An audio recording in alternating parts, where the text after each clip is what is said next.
My name is Bridget Coleman, and I'm 25 years old. I'll never forget the day my life turned upside down standing in my brother's sleek Miami office, his eyes cold as steel. "You're throwing everything away for some homeless woman," he snapped, slamming his fist on the desk. Papers scattered and my heart pounded. I'd just told him I was helping a stranger, a woman I barely knew, by giving her a place to stay and a job at the cafe where I worked. He'd promised to fund my dream of opening a healthy fast food restaurant, but now he was ripping that promise apart. "You're a fool, Bridget. You're no sister of mine." His words cut deeper than I'd expected, each one a jab to my chest. I stood my ground, chin up, refusing to let him see me break. "She deserves a chance," I said, voice steady, despite the storm inside me. He scoffed, grabbed his phone, and canceled the bank transfer right in front of me, $10,000 gone in a click. "Get out," he growled, pointing to the door. I walked away, my dream in tatters, but a fire lit inside me. I'd prove him wrong no matter what it took. That woman I helped. She changed everything more than I could have imagined, and years later, when her secret came to light, it left him begging for a piece of what I'd built. Do you think my brother was too cruel? Share your thoughts below in the comments. Weeks after my brother's betrayal, I was wiping down tables at the cafe when I spotted her again, the homeless woman I'd helped. She sat outside sketching recipes on a tattered napkin, her hands steady despite her worn clothes. I approached, offering a coffee. "I'm Bridget," I said, sliding the cup toward her. She looked up, eyes sharp, and introduced herself as Clara. We talked, and I learned she had a knack for cooking. Her recipes were genius, blending bold Miami flavors with healthy twists. "Why don't you cook anymore?" I asked. Clara's smile faded, and she mumbled something about stepping away from the spotlight. I didn't push, but her words stuck with me. That night, I called my best friend Kristen Burke, who'd always believed in my restaurant dream. I met someone who could help us. I told her, my voice buzzing with excitement. Kristen didn't hesitate. "Let's do this, Bridget. Let's open that place." We found a rundown spot in Miami's Wynwood district, a narrow storefront with peeling paint and a flickering sign. It was all we could afford with our savings. Clara agreed to join us, sharing her recipes: kale quinoa bowls, avocado tuna wraps, things that could make healthy fast food a hit. But her past was a mystery. When I asked about her life before the streets, she'd changed the subject, her eyes distant. I figured she'd tell me when she was ready. Kristen and I spent nights scrubbing floors, painting walls, and begging suppliers for credit. The equipment was secondhand, the budget was tight, and every step felt like a gamble. I poured my heart into those recipes, tweaking them under Clara's guidance, her quiet confidence pushing me forward. She'd hover over the stove, adjusting spices with a precision that felt almost professional, but she never bragged. Money was the real problem. Our savings dried up fast, and suppliers started calling, demanding payments we didn't have. I swallowed my pride and called my mom. "I need help," I said, explaining the restaurant. Her voice was soft but hesitant. "Bridget, I can lend you $5,000, but you know I believe in your brother's judgment." My stomach twisted. She was still on his side, still thought I was chasing a pipe dream. The loan barely covered a month's rent, and I hung up feeling more alone than ever. The community didn't make it easier. Locals whispered about our fancy health food, skeptical it'd last in a city of burgers and tacos. Some even questioned Clara's presence, muttering about that homeless woman in our kitchen. I overheard a customer at the cafe say, "Who trusts a cook like that?" I clenched my fists, wanting to scream that Clara's talent was the heart of our menu. Kristen kept me grounded. One night, as we unpacked a delivery of mismatched plates, she grabbed my shoulders. "We're doing this for us, not them," she said. I nodded, but the doubts crept in. Could we really pull this off? Clara caught me staring at a stack of unpaid bills and sat me down. "You've got fire, Bridget," she said, her voice firm. "I've seen people try and fail, but you're different. Don't let them dim that." Her words hit hard, and I realized she wasn't just talking about cooking. There was something bigger behind her eyes, something she wasn't ready to share. I didn't know it then, but Clara's belief in me was about to change everything. We pushed forward, working late into the night, perfecting every dish. Clara's recipes were our secret weapon, but the whispers and bills kept piling up. I lay awake at night wondering if I'd made a mistake, if my brother was right. But every time I saw Clara in the kitchen, her hands moving like she was born for it, I knew I couldn't give up. Not on her, not on Kristen, not on myself. The real test was coming, and I had no idea how much it would cost us. The next morning, a delivery truck pulled up with our first big order of ingredients. The delivery truck roared away, leaving crates of fresh kale and quinoa stacked outside our Wynwood storefront. Our house was officially open, and my heart raced as the first customers trickled in.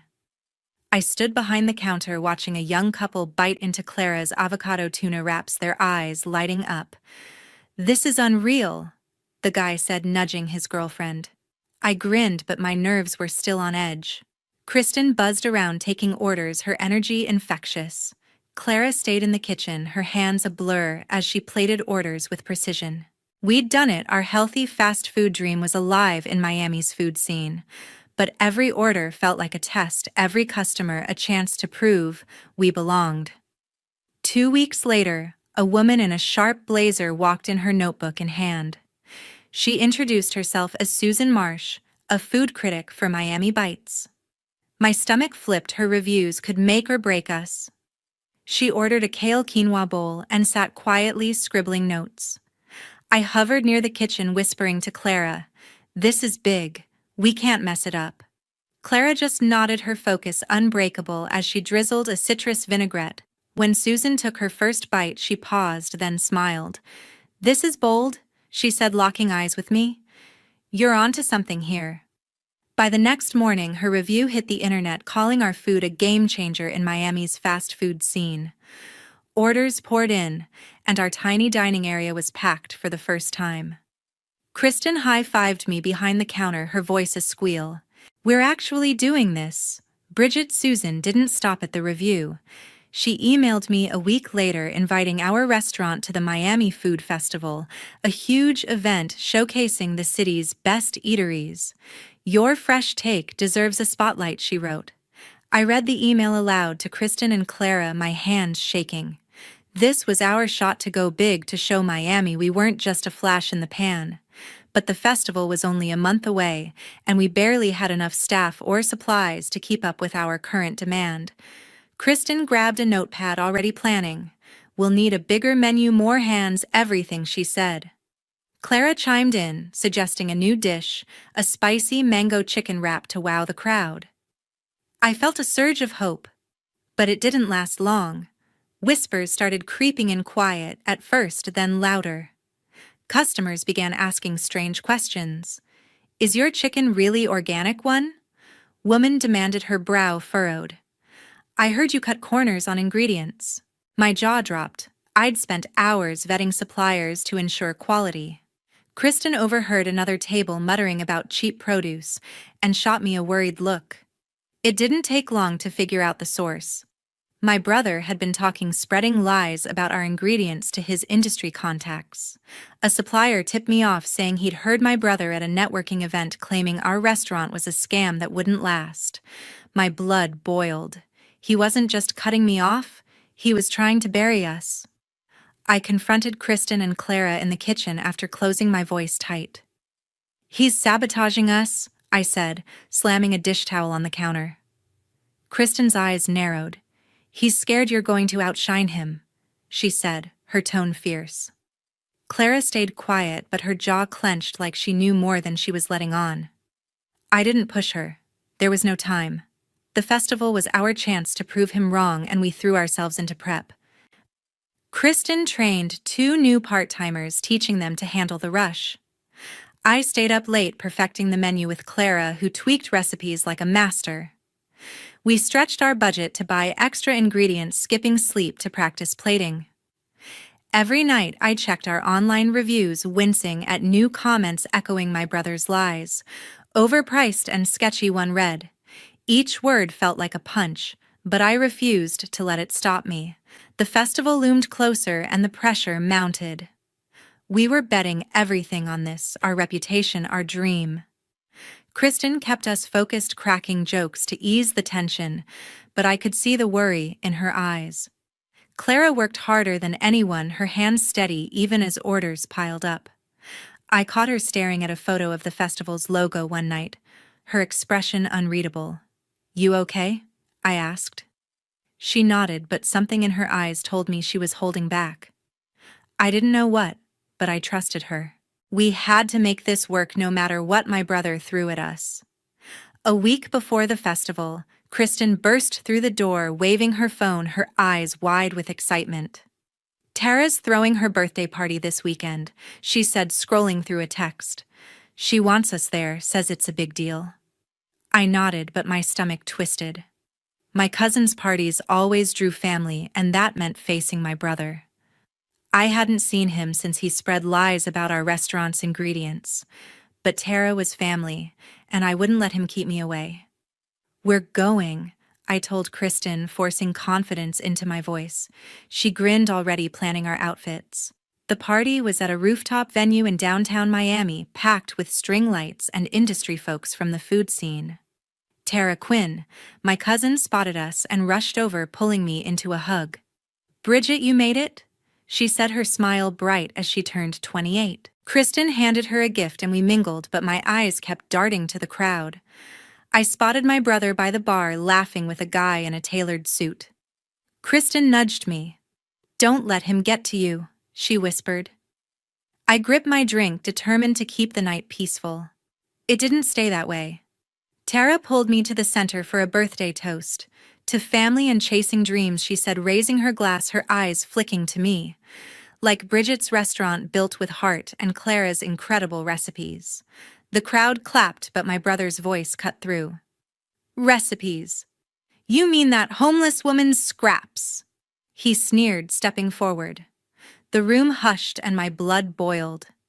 "Her name's Clara, and her food's better than anything you've ever done," I shot back, my voice steady. He laughed, cold and sharp. "You're betting on a nobody, Bridget. Your little restaurant's a joke, and it's going down." Tara stepped between us, her face hard. "This is my party, not your battleground," she said, glaring at him. But he ignored her, his eyes locked on me. "You think you're winning with that food festival? You're nothing." My fists clenched and I opened my mouth to fire back, but the guy beside him spoke first, his voice low but clear. "She's not nothing," he said, looking at me. "And neither is Clara." I froze. He introduced himself as Derek Lane, my brother's colleague from his restaurant chain. His face looked familiar, and the way he said Clara's name sent a chill down my spine. I stared at Derek, my mind racing. "What do you know about Clara?" I asked, my voice sharp. The crowd leaned in, sensing the tension. Derek hesitated, glancing at my brother, who shot him a warning look. But then Derek straightened, his jaw set. "Clara used to run a chain of restaurants," he said, loud enough for everyone to hear. "I worked with her years ago. Your brother stole her recipes to get his promotion." Gasps rippled through the room. My brother's face turned red, his hands shaking. "That's a lie," he shouted, stepping toward Derek. But Derek didn't back down. "I saw the emails," he said, his eyes meeting mine. "I helped him do it, and I've carried that guilt ever since." My heart pounded as the truth hit me. Clara's skill, her precision, it wasn't just talent. It was a legacy my brother had exploited. I stepped closer to him, my voice unwavering. "I'm not stopping," I said. "We're going to the Miami Food Festival, and we'll prove you wrong, Clara. Me, all of us."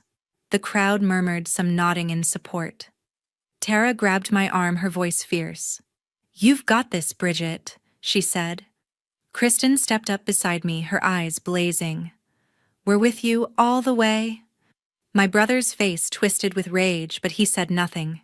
He shoved past Derek, storming toward the exit, leaving whispers in his wake. Tara pulled me aside later, her expression serious.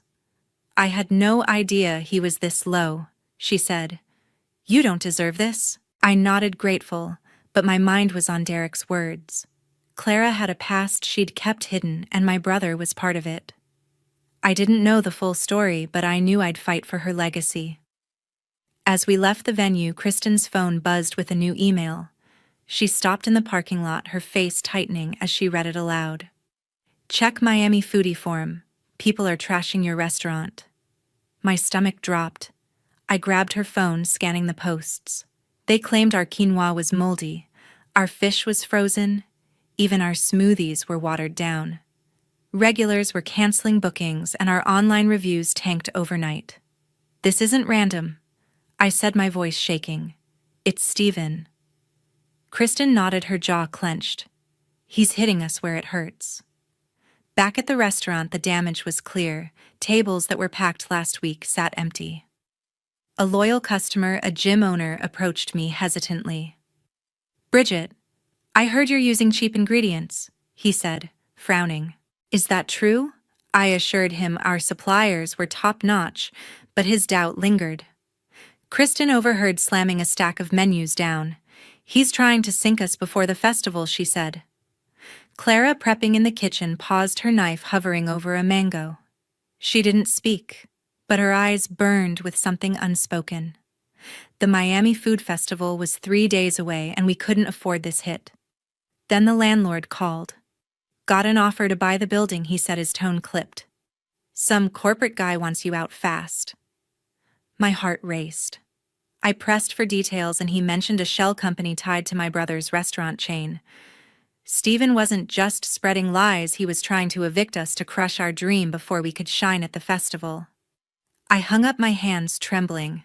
He's playing dirty, I told Kristen, who was already digging through public records on her laptop. It's him, she confirmed, pointing to a vague corporate name linked to his firm. We had no hard proof, but the pieces fit. That evening, my phone rang. It was Derek Lane, the colleague who'd exposed Steven's theft of Clara's recipes at Tara's party. Bridget, we need to talk, he said, his voice urgent. I have documents you'll want. I hesitated. His betrayal of Steven made him an ally, but trust was hard. Still, his guilt at the party felt genuine, so I agreed to meet him at a diner near Wynwood. He slid a USB drive across the table, his eyes avoiding mine. These are internal emails and contracts, he said. They prove Steven used Clara's recipes to secure his VP role, and now he's paying bloggers to smear your restaurant. I plugged the drive into my laptop, my breath catching, as I read emails detailing payments to anonymous accounts for online campaigns against us. There were also contracts showing Steven claiming Clara's dishes as his own years ago. I needed to act fast. Kristen knew a journalist, Robert Gray from Miami Herald, who'd covered food industry scandals. I called him, my voice steady despite the knot in my chest. I have evidence my brother's trying to ruin my restaurant, I said, outlining the emails and the building purchase. Robert agreed to meet us the next day at his office. When we arrived, he scanned the USB drive's contents, his expression growing serious. This could be big, he said, tapping his pen. If these check out, I'll publish before the festival. I handed over everything, my heart pounding.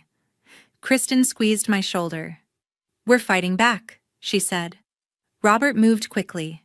His article dropped online 2 days later, headlined, Restaurant Exec Linked to Recipe Theft and Smear Campaign.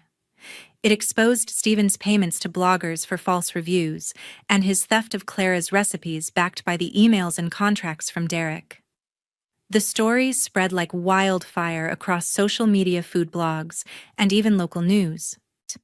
Customers who'd turned away started calling to apologize, and new ones showed up drawn by our underdog story. Steven's reputation crumbled, his company issued a public apology, and industry insiders distanced themselves from him. But he didn't stop. The morning before the festival, he stormed into the restaurant, his face flushed with anger. You think a news article changes anything, he yelled, pointing at me.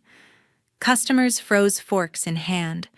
Clara stepped out from the kitchen, her arms crossed, staring him down. You're done, Steven, I said, my voice cold. The truth's out, and we're still standing. He scoffed, but his eyes darted nervously. You'll fail. he spat, shoving the door open as he left. Kristen grabbed my arm, her voice fierce. He's wrong, Bridget. We've got this. I nodded, but the festival loomed and the pressure was crushing.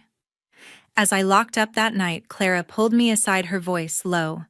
The restaurant was quiet, the only sound the hum of the fridge. She led me to a corner booth, her hands clasped tightly.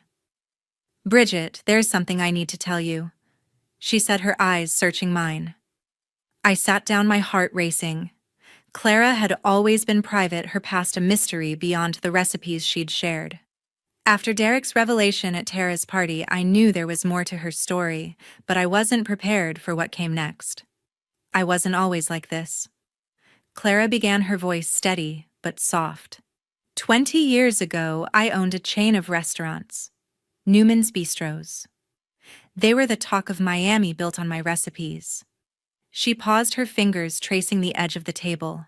I lost everything when your brother stole my work. He was my business partner then, and I trusted him. When I hit hard times, he took my recipes, my brand, and left me with nothing. My jaw dropped. The weight of Derek's words at the party hit harder now. Clara wasn't just a talented cook. She'd been a pioneer, betrayed by Stephen. I reached for her hand, my voice shaking. Why didn't you tell me? Clara smiled faintly, her eyes glistening. You gave me a chance when no one else would, she said. You believed in me, Bridget. That's why I'm giving you this. She slid a folder across the table, her hands steady now. Inside were legal documents, ownership papers for Newman's Bistros still in her name, untouched by Stephen's schemes. I'm signing it over to you, she said. The restaurants, the brand, everything. It's yours to rebuild. I stared at the papers, my mind reeling. This wasn't just a gift. It was a legacy, a chance to carry forward what Stephen had tried to destroy. Before I could respond, the news broke. Robert Gray's article had done more than tarnish Stephen's reputation. His company fired him that morning, citing ethical violations. Social media buzzed with the scandal, and his industry allies turned their backs. By noon, he showed up at the restaurant, his suit rumpled, his face pale. Bridget, we need to talk, he said, his voice desperate. Kristen, wiping down tables, shot me a look but stayed silent. I crossed my arms, standing firm. What do you want, Stephen? I asked, my tone icy. He paced, his hands shaking. I know about Clara's restaurants, he said. You can't handle that kind of business alone. Let me in. We can share it. Rebuild together. I laughed, sharp and bitter. You stole her life's work, and now you want a piece of it? I stepped closer, my voice low. You spread lies, tried to evict us, and betrayed everyone who trusted you. I'm done with you. His eyes widened, but I didn't stop. You're not my brother anymore. The words cut through the air, final and heavy. He stood frozen, then turned and left without a word. That evening, my mother, Donna Quinn, called me to her house in Coral Gables. I braced myself, expecting her to defend Stephen. She always had. But when I arrived, her face was grim. I read the article, she said, setting down her coffee. I didn't know how far he'd gone. She stood, pulling me into a hug. I'm proud of you, Bridget. You're doing right by Clara, by yourself. Her words hit me hard, a weight lifting I hadn't known I carried. Thank you, Mom, I whispered, my voice catching. Donna nodded, her hand on my shoulder. You don't need him. You've got us. The Miami Food Festival was hours away, and Clara's gift changed everything. Kristen and I spent the night planning, mapping out how to revive Newman's Bistros under our restaurant's name. Clara joined us, her ideas sharp and bold like the leader she'd once been. We weren't just fighting for our little Wynwood spot anymore, we were building something bigger, something Stephen could never touch. His downfall was justice, not just for me, but for Clara, for every dream he'd tried to crush. As we packed up for the festival, Tara called with an update. Your booth's the talk of the festival, she said, her voice brimming with excitement. They want you to host a cooking demo on the main stage. I gripped the phone, my chest tight with anticipation. The Miami Food Festival was our moment to cement Clara's legacy, but it was also a chance to show the world what we'd built. With Newman's Bistros now in my hands, I wasn't just fighting for our little Wynwood spot, I was carrying forward a vision Stephen had tried to bury. The festival was a whirlwind with vibrant stalls stretching along the Miami waterfront. Our booth showcasing Clara's bold flavors had crowds spilling over into neighboring lanes. I caught Clara's eye as she plated a dish, her movements precise, her face glowing with purpose. Kristen hustled between orders, flashing her infectious grin at customers. A young woman approached her hands, nervously clutching a notebook. "I'm Stacy, a culinary student," she said, her voice eager. "Your story inspires me." "Can I work with you?" I smiled, seeing my younger self in her ambition. "Come by Monday," I told her already, picturing her in our kitchen. The festival's success propelled us forward. Reservations poured in, and we couldn't keep up with demand at our original location. Using Clara's ownership papers, I secured a loan and opened a second restaurant in Coconut Grove, its open-air patio perfect for her signature dishes. I brought Stacy on as a trainee, guiding her through knife skills and seasoning blends. "It's about more than food," I said one afternoon as we chopped herbs side by side. "It's about creating something lasting." Stacy nodded, her focus intense, soaking up every word. We hired more young staff, many from struggling neighborhoods, giving them a chance to learn and grow. We didn't stop there. Inspired by Clara's resilience, I started a community initiative offering free cooking workshops for local youth and donating meals to shelters. During one session, a teenager named Leo perfected a spicy shrimp dish, his shy smile breaking through as the class cheered. Clara watched, her eyes misty. "This is what keeps me going," she whispered. Tara joined as a volunteer, teaching knife techniques, while Kristen managed logistics, her energy keeping everyone on track. Our restaurant transformed into a community anchor, a place where people found not just meals, but connection. Meanwhile, Stephen's downfall was complete. After his firing, the industry shunned him. Restaurants he'd once partnered with cut ties, and his name became a cautionary tale in Miami's food scene. Tara heard from a friend that he'd left town, taking a low-level job at a chain diner in another state, his reputation in tatters. "He's got no one now," she told me, her tone matter of fact. I felt a pang, but no regret. His choices had built his ruin. Donna, my mother, made her stance clear. She met me at the new restaurant, her face resolute. "I've cut contact with Stephen," she said, stirring her tea. "He crossed too many lines." I reached for her hand, grateful. "You're with us now, Mom," I said. She nodded, her presence at our opening night drawing a crowd of her friends, boosting our launch. Donna's choice solidified our bond. She became a regular, sharing stories with customers and praising Clara's dishes. One evening as we closed up, she pulled me aside. "You've built something real, Bridget," she said, her voice warm. "I'm proud to be part of it." Her words carried me back to the days of doubt when Stephen's lies threatened to break us. We'd survived because of the family we chose: Clara, Kristen, Tara, and now Donna. Months later, I stood in the Coconut Grove restaurant watching Stacy confidently lead a prep team. Clara mentored a new hire, her laughter echoing through the kitchen. Kristen waved a glowing review from a food critic, calling us Miami's heart and soul. The journey hadn't been easy. Stephen's betrayal, the rumors, the fight to keep our doors open, but it taught me what mattered. Kindness, like giving Clara a chance, built trust. Perseverance turned a dream into reality. And family wasn't just blood, it was the people who stood by you. As I looked out at the packed dining room, I knew we'd created something unbreakable. The Miami skyline sparkled beyond the patio, a testament to our triumph.